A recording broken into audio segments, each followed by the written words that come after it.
فاسألوا أهل الذكر إن كنتم لا تعلمون. Tapi di sini ada pertanyaan.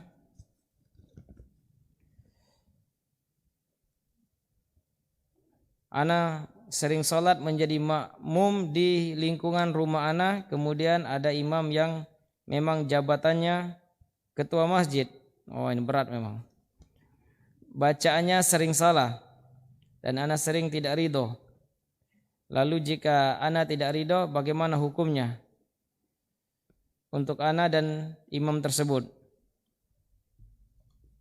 Mungkin sering kita dengarkan, bahkan kajian sebelumnya, pertemuan sebelumnya ada pembahasan kalau makmum tidak ridho, jadi yang mana pahalanya tidak akan terangkat sejengkal dari atas kepalanya, ada 3 orang. Yang pertama, imam yang makmumnya tidak ridho, jadi pahalanya tidak terangkat. Benar ini diantaranya.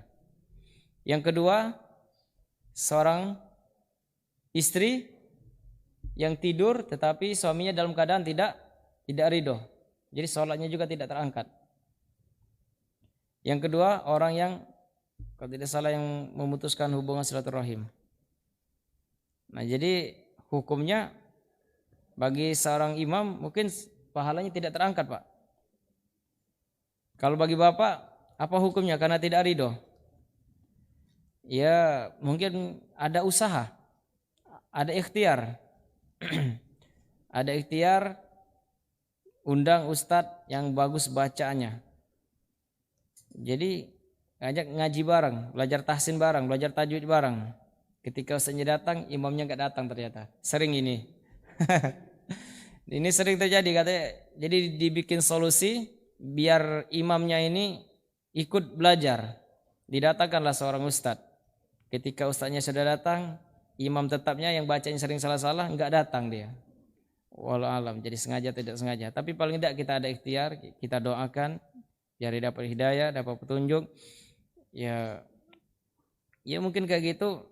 Atau ketika kajian di masjid, mungkin sekarang setiap kajian di masjid hampir ada kajian. Ya bertanyalah kepada ustadz agak nyimpang-nyimpang sedikit, bagaimana hukumnya bacaan imam yang salah, mungkin ustadznya akan menjelaskan. Hada wallahu alam. Tapi bagi bapak juga jangan bermudahan kita tidak ridho, kesian imamnya nanti sholatnya enggak terangkat, enggak diterima. Paling tidak dengan kita usahakan, ada usaha lain. Pertanyaan selanjutnya, pengen belajar tahsin di sekitar Sukabangun. Perasaan aneh di Bakti ada, di Masjid Bakti. Ini ada yang bertanya, ikhwan, jadi pengen belajar tahsin, belum ketemu tempatnya.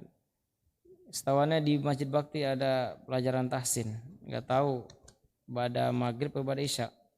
Siang juga atau di sini juga ada. Tapi untuk anak-anak atau untuk umum di masjid sini. Silakan ditanyakan kepada panitia. Hadza wallahu a'lam bishawab. Masih ada waktu mungkin 5 menit. Ada 1 pertanyaan, 2 pertanyaan. Silakan panitia.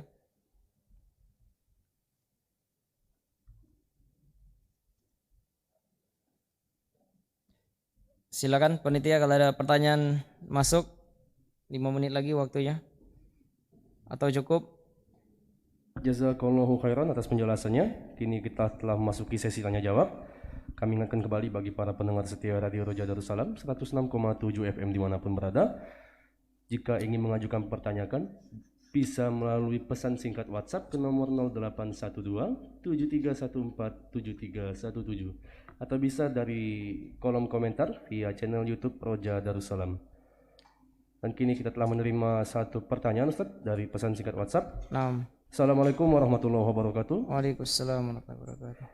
Izin bertanya Ustadz, dalam salah satu hadis riwayat Ibnu Majah yaitu 3 golongan yang tidak terangkat sholat mereka lebih 1 jengkal dari kepala mereka, yaitu seseorang menjadi imam suatu kaum yang membencinya. Mohon penjelasannya Pak Ustadz, hal kebencian seperti apa yang dimaksud dalam hadis tersebut? Apakah kebencian dalam hal duniawi termasuk juga? Jazakallahu khairan Ustadz. 6. Pertanyaan Masalah di dalam sebutan hadis dari Ibnu Abbas radhiyallahu an, salah satu la tarfi salatuhum fauqa ru'usihim shibron. Jadi ada 3 kelompok yang salatnya tidak terangkat walau hanya sejengkal di atas kepalanya, atau tidak diterima maksudnya oleh Allah Subhanahu wa taala. Pertama, rajulun umma qauman wa hum lahu karihun. Orang yang mengimami sebuah kaum tetapi kaum itu membencinya.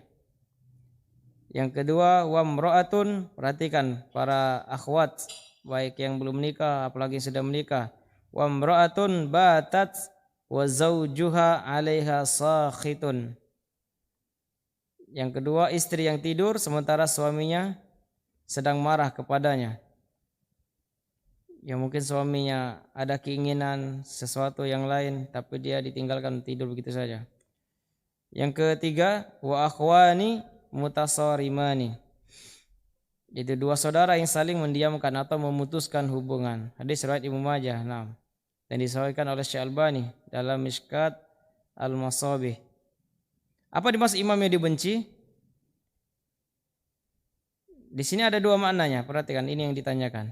Orang yang mengimami sebuah kaum tetapi kaum itu membencinya. Imam di sini bisa bermakna 2. Yang pertama, imamatun sugro, yaitu imam kecil, adalah imam salat. Apabila dia maju dan makmum tidak suka, maka imam tersebut salatnya tidak diterima. Tentu ketidaksukaannya beralasan syar'i, bukan alasan karena panjang ayatnya atau rukuknya, tetapi karena dia fasik. Berarti fasik tadi pelaku dosa besar. Ini jawabannya. Jahil dan pelaku bid'ah. Yang kedua, imamatun kubra, pemimpin umat, imam besar, baik sultan, penguasa, khilafah, gubernur atau presiden. Apabila jadi pemimpin yang tidak dicintai rakyatnya karena tidak amanah dan ketidakadilannya, maka salatnya tidak diterima. Bahkan bila dia berkhianat, maka dia tidak mencium bau surga. Ketidaksukaan tentu juga karena alasan syar'i seperti di atas. Fasik, yaitu fasik tadi dia beriman, dia Islam, beriman tapi melakukan dosa besar juga. Jahil, kurang ilmu, dan pelaku bid'ah. Hada wallahu alam. Mungkin ini saja.